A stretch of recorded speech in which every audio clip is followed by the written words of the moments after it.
This is Eric Bashar with Everyday Gamers, and you're going to be taking a look at Race the Sun.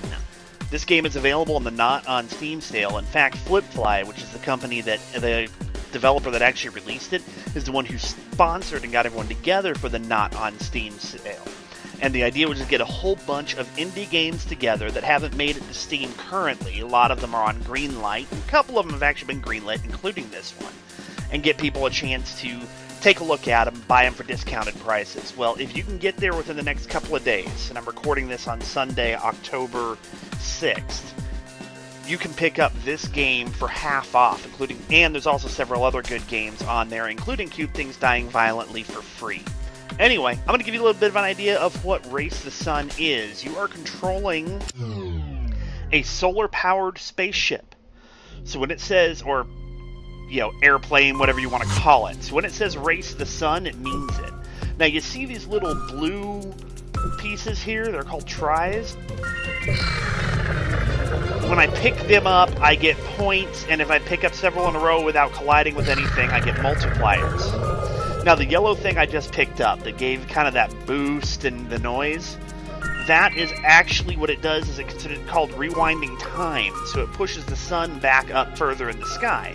The importance of that, of course, is since you are a solar-powered vessel, you need the sun to be able to fly. Now I just collided with something, so I lost my multiplier.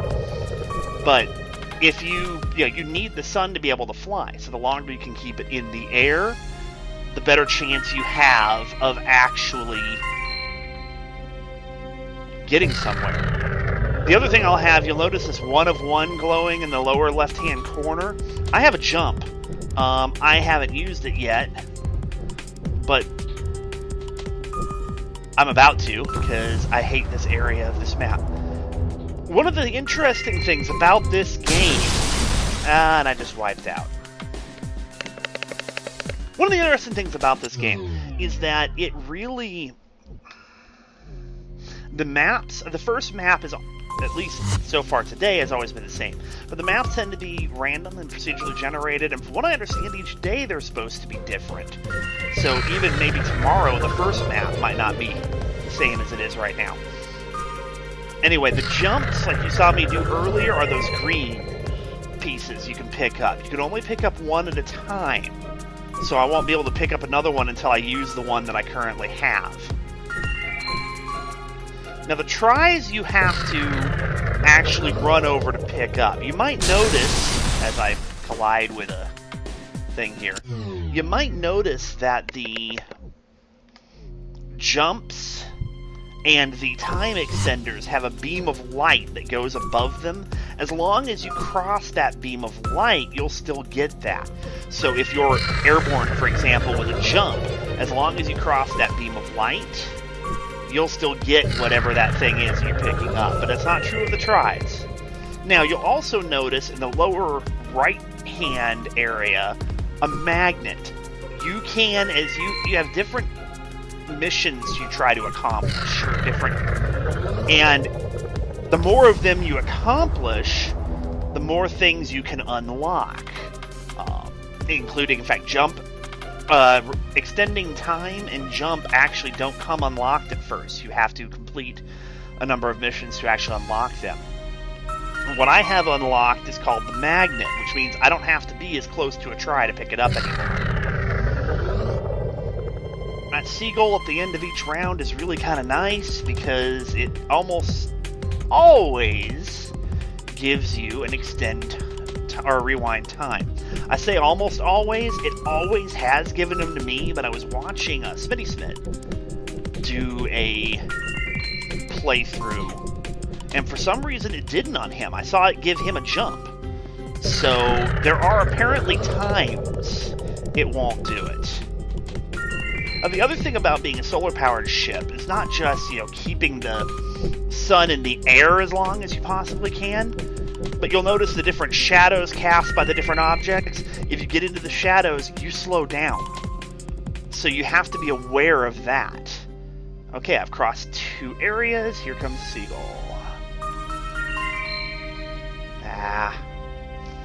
And yes, I'm tempted to start singing Flock of Seagulls, but just so I don't completely lose whatever Twitch followers I'm starting to get, I will not put you all through that.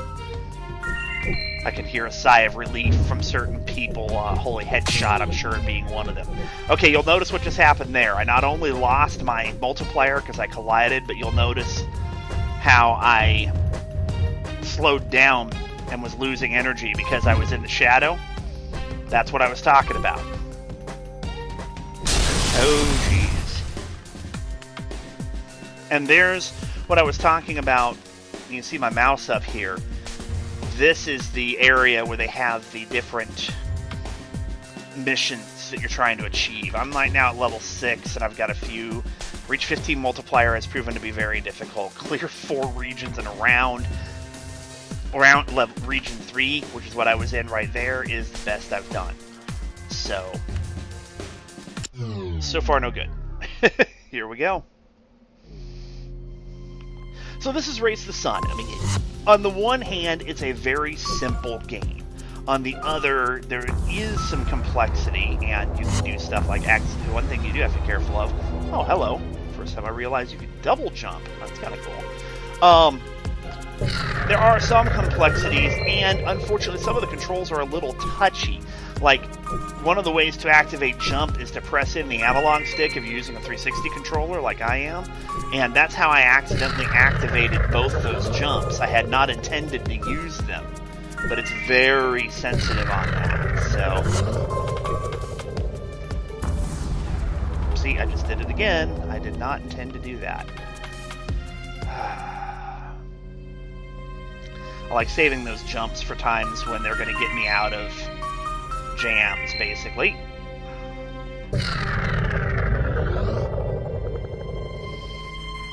Shoot, nope, I'm not going in there.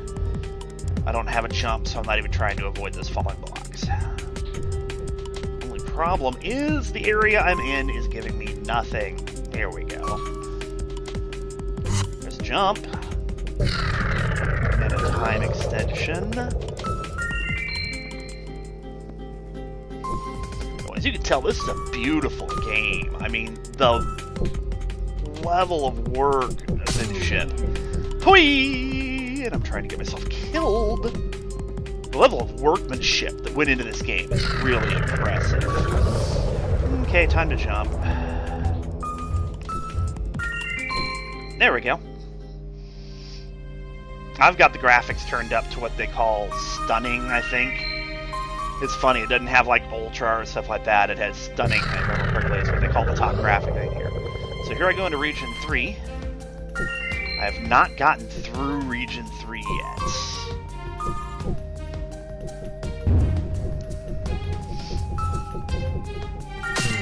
Ah, dang it.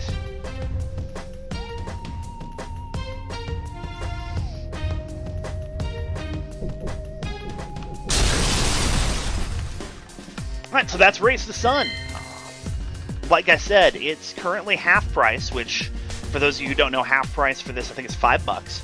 And the game is definitely worth that. You'll get more than that out of it. There's also online leaderboards. I'm having some trouble logging in right now. I think it's because I just created my login for the website, so it might take a little bit for this to update. But really would encourage you to get out and check this game out. Get it within the next couple of days if you like what you've seen, so you can pay half price. And support the games on the Not on Steam sale. There are some really good games on there. I've picked up about 4, and I may be getting a 5th here, but definitely take a look at that. This is Eric Bashar with Everyday Gamers. I will catch you next time.